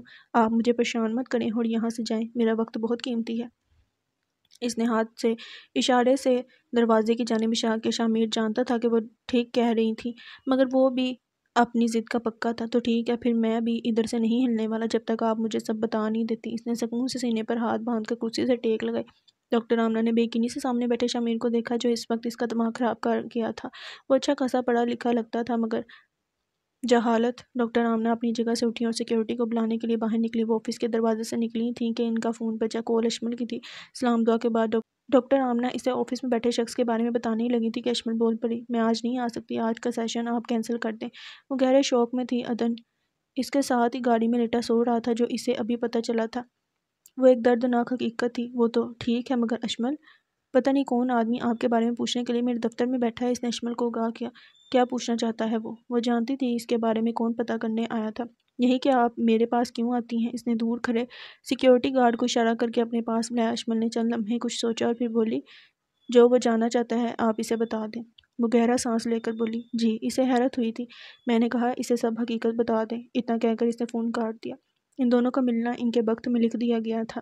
ڈاکٹر آمنہ نے فون کی سکرین کو دیکھا اور پھر سامنے کھڑے گارڈ کو. کچھ نہیں، بس معذرت. وہ گارڈ سے کہتی پلٹ گئی اور آفس کا دروازہ دھکیل کر اندر داخل ہوگی. صرف شامیر مجھے میری کھوئی ہوئی خوشیاں واپس کر سکتا ہے. مجھے اس کی ضرورت ہے. اس نے بے اختیار سوچا اسے شامیر کی ضرورت کیوں تھی. کیا تھا وہ راز جو ان دونوں کو جوڑنے والا تھا. جیا ڈاکٹر کے سامنے بیٹھی ہوئی تھی. کل سے جیا کی کیمو تھراپی شروع ہونی تھی. میں جانتی ہوں کہ یہ وقت آپ کے لیے مشکل ہے، مگر آپ کو اس بیماری سے لڑنا ہوگا. ڈاکٹر نے اسے مثبت رہنے کا کہا تھا. وہ بس ہاں میں سر ہلاتی ہوئی باہر نکلی. اتنے میں ہی اسون کی کال آنے لگی. اس نے کال اٹھائی. تم ڈاکٹر کے پاس گئی تھی؟ میں شامیر بھائی کو کہہ کر آیا تھا. وہ ایئرپورٹ پر کھڑا تھا. ہاں ابھی وہیں پر ہوں. وہ دلی طور پر اداس تھی. اس وقت اسے کچھ اچھا نہیں لگ رہا تھا. میں بس ابھی پہنچا ہوں. وہ خود سے آگے بات کر رہا تھا. اچھا. وہ بس اتنا ہی بول پائی. جیا میں. اس نے لب کھولے تھے. پلیز اسون، مجھے کوئی تسلی نہیں چاہیے. وہ چڑچڑی ہوتی جا رہی تھی. اسون خاموش ہو گیا. جیا نے فون بند کر دیا. ڈاکٹر آمنہ اندر داخل ہوئی. شامیر ابھی بھی ٹانگ پر ٹانگ رکھے بیٹھا تھا. وہ اپنی جگہ پر واپس آ کر بیٹھی اور شامیر کو دیکھنے لگی. مس اشمل پچھلے 4 سال سے پوسٹ ٹرامیٹک سٹریس ڈس آرڈر کا شکار ہیں. ماضی میں ان کے ساتھ جو سب ہوا وہ اسے بھول نہیں پا رہی. وہ اب تک ان چیزوں سے آگے نہیں بڑھ پائی. اس نے کچھ پروفیشنل انداز میں بات کا آغاز کیا تو شامیر کو حیرت ہوئی. کیسا پاسٹ؟ اشمل کو شادی کے فوراً بعد ہی ڈومیسٹک وائلنس کا سامنا کرنا پڑا. 2 سال تک وہ اپنے شوہر کے ہاتھوں ہراساں ہوتی رہی ہیں. ان کے شوہر ذہنی مریض تھے جو کہ اشمل پر جسمانی اور ذہنی تشدد کرتے تھے. انہوں نے اشمل کو اتنا ٹارچر کیا ہے کہ اشمل ابھی تک انہی منفی اثرات کے زیر اثر ہیں. وہ ڈپریشن اور انزائٹی کا شکار ہیں. اپنی بات کہہ کر چند لمحے وہ خاموش ہو گئی اور شامیر کو دیکھا. اس کے چہرے کا رنگ پھیکا پڑ چکا تھا. اسے دیکھ کر اندازہ ہو رہا تھا کہ اشمل کے بارے میں وہ 1% بھی جانکاری نہیں رکھتا تھا، اور اب یہ سب جان کر وہ گہرے صدمے میں تھا. اور وہ صدمے میں کیوں نہ ہوتا. کتنا عرصہ اس نے رئیس کے ساتھ کام کیا تھا. دوست ناسی، مگر پھر بھی تھوڑا بہت تو وہ اسے جانتا تھا. اس کی نظر میں بہت اچھا انسان تھا. مگر انسان جیسے نظر آتے ہیں در حقیقت وہ ویسے ہوتے نہیں ہیں۔ ایسے ہی رئیس کی حقیقت آج پتہ لگ رہی تھی۔ ان کچھ سالوں میں اور اشمل ایک دوڑے کو بہت اچھے سے جان گئے ہیں، لیکن اشمل اکثر ہی میرے ساتھ تلخ ہو جاتی ہے۔ حالانکہ اتنے عرصے سے میں ان کا علاج کر رہی ہوں، وہ مجھ سے اپنا ہر مسئلہ شیئر کرتی ہیں، اس کے باوجود میں ان کی نیچر میں بدلاؤ نہیں لا پا رہی۔ مجھے آج تک کسی پیشنٹ کو ڈیل کرنے میں اتنی مشکل کا سامنا نہیں ہوا جتنی مشکل مجھے اشمل کے ساتھ ہوتی ہے۔ شامر اب بھی خاموش تھا اور ڈاکٹر آمنہ بول رہی تھی، اشمل اپنی نیچر سے خود بھی خوف کھاتی ہیں، انہیں لوگوں سے خوف آتا ہے، اور ان کا خوف بجا ہے جو کچھ ماضی میں انہوں نے برداشت کیا ہے، اس کے بعد وہ نارمل لوگوں کی طرح زندگی گزاریں، یہ مشکل ہے۔ شامر کو جیسے پل بھر میں اپنے ہر سوال کا جواب مل گیا تھا۔ اسے اشمل کے رویے کی وجہ معلوم ہو گئی تھی۔ وہ تصور بھی نہیں کر سکتا تھا کہ اس نے ماضی میں کیا کچھ برداشت کیا تھا۔ اگر وہ اتنے لمبے عرصے سے تھراپی لے رہی تھی اور پھر بھی نارمل نہیں ہو پا رہی تھی تو یقیناً اس نے بہت تکلیف سہی تھی، ایسی تکلیف جس کا اندازہ ان میں سے کوئی نہیں لگا سکتا تھا۔ اشمل کو میں کافی مختلف دوائیاں دے چکی ہوں۔ وہ اپنے ڈپریشن سے، اپنی کیفیت سے اتنا تھک چکی ہیں کہ وہ مجھے کہتی ہیں کہ میں انہیں کوئی ایسی دوائی دے دوں جس سے وہ ٹھیک ہو جائیں، مگر یہ ممکن نہیں ہے۔ ایسی کوئی دوائی نہیں جس سے وہ اپنے ٹراما سے ہیل کر جائیں۔ مجھے بہت افسوس سے کہنا پڑ رہا ہے کہ ان کا نارمل ہونا ناممکن سی بات ہے، لیکن پیار، محبت اور توجہ سے وہ بہتر ہو سکتی ہیں۔ ڈاکٹر آمنہ اپنی بات کہہ کر خاموش ہو گئی۔ ان کے لہجے میں کچھ افسوس تھا، جبکہ شامر کو جیسے سانپ سونگھ گیا تھا۔ اس کے ذہن نے کام کرنا چھوڑ دیا تھا۔ اشمل کی حقیقت جان کر اس کی زبان بند ہو گئی تھی۔ اسے احساس ہوا کہ وہ اشمل کے بارے میں کتنا غلط تھا، وہ اس کو کتنا مغرور، اکڑو اور خروش سمجھتا تھا، جبکہ وہ بیچاری تو بس اپنے ٹراما کے باعث ایسی تھی۔ اسے اپنے سخت الفاظ یاد تھے، وہ کیسی کیسی باتیں اسے سنا چکا تھا۔ تمہیں کسی کی تکلیف کا کیا اندازہ، رئیس کے ساتھ بھی تم مزے میں تھی اور اب بھی مزے میں ہو۔ ڈاکٹر آمنہ نے اسے اپنا کارڈ دیا۔ شامر اس پر ایک نظر ڈالتا الٹے قدموں ان کے آفس سے باہر نکل آیا۔ اسے اپنی کہی ایک ایک بات کا ملال ہو رہا تھا، کاش وہ ماضی میں جا کر اپنے الفاظ بدل سکتا۔ جیا آج کمرے میں اکیلی تھی، اسے اکیلا پن اندر سے کاٹ رہا تھا۔ پاس پڑا فون بار بار بج رہا تھا لیکن وہ نہیں اٹھا رہی تھی۔ ریو نے یکدم بیڈ پر چھلانگ ماری، پھر چپکے سے آ کر جیا کے پاس بیٹھا۔ تھوڑی دیر بعد وہ جیا کے ساتھ پیار کرنے لگا۔ جیا ہلکا سا مسکرائی، پھر ماضی کی کسی یاد میں گم ہو گئی۔ 4 اپریل 2024۔ موسم بہار شروع ہو چکا تھا، درختوں پر نئے پتوں اور پھولوں کی آمد ہو چکی تھی، پرندے تازہ دم ہوا میں چہچہا رہے تھے، ہر طرف خوشی کا عالم تھا۔ وہ ایک بڑے سے پولر میں بیٹھی تھی، لال رنگ کا لہنگا پہنا ہوا تھا جس پر کوڑے اور ستاروں کا کام دور سے چمک رہا تھا۔ ماتھے پر گول بندیا لگائی ہوئی تھی جس پر گولڈن رنگ کے مختلف موتی جڑے ہوئے تھے، ساتھ میں میچنگ بڑی بڑی بالیاں اور گلے میں چوکر ہار پہنا ہوا تھا۔ ہاتھوں میں مہندی کا رنگ خوب چڑھا تھا۔ وہ اپنے بازوں میں چوڑیاں چڑھانے کے بعد ناک میں پہنی گول چوڑی جتنی نتھلی کو ٹھیک کر رہی تھی۔ میک اپ آرٹسٹ نے ساتھ والی کرسی پر پڑا اس کا دوپٹہ اٹھایا اور اس کے سر پر سیٹ کرنے لگی۔ چہرے پر دھیما دھیما میک اپ، آنکھوں میں گہرا کاجل اور ہونٹوں پر تیز سرخ رنگ کی لپسٹک۔ وہ ایک روایتی اور مشرقی دلہن لگ رہی تھی۔ گود میں رکھا اس کا فون بجا۔ اس نے ہلکی سی مسکراہٹ کے ساتھ شرماتے ہوئے فون اٹھایا۔ تم تیار ہوگی؟ سوال بہت خوش دلی سے کیا گیا تھا۔ اگر میں بولوں گی ہاں تو تم کہو گے کہ اپنی تصویر بھیجو، اور میں اپنی تصویر نہیں بھیجنے والی، اس نے شرارتی سے لہجے میں بولا۔ اب ایسا کرو گی میرے ساتھ؟ وہ دکھ بھری آواز میں بولا۔ اسفی کے بچے، کچھ گھنٹے انتظار کر لو، وہ ہلکا سا مسکرائی۔ اگر میرے بچے ہوتے تو وہ اپنی ماں کو دیکھنے کا انتظار کر لیتے، لیکن ان کا باپ اپنی دلہن کو دیکھنے کا انتظار نہیں کر سکتا، وہ بے حد معصوم لہجے میں بولا۔ پولر کے باہر کھڑا ہوں، جلدی آؤ۔ وہ اسے دیکھنے کے لیے بے تاب ہو رہا تھا۔ ماضی کی یاد گم ہوئی تھی، آنکھوں میں نمی اتری۔ وہ دن اس کی زندگی میں خوشیوں کے ساتھ غم بھی لایا تھا۔ شامر جب سے گھر واپس آیا تھا وہ بس اشمل کے بارے میں ہی سوچ رہا تھا۔ پھر اس نے بنا سوچے اشمل کو کال ملائی۔ جی؟ اشمل نے کال اٹھاتے ساتھ پوچھا۔ جی میں، وہ تم؟ اسے خود بھی سمجھ نہیں آ رہی تھی کہ اس نے کال کس لیے کی ہے، پر اشمل سب سمجھ گئی تھی۔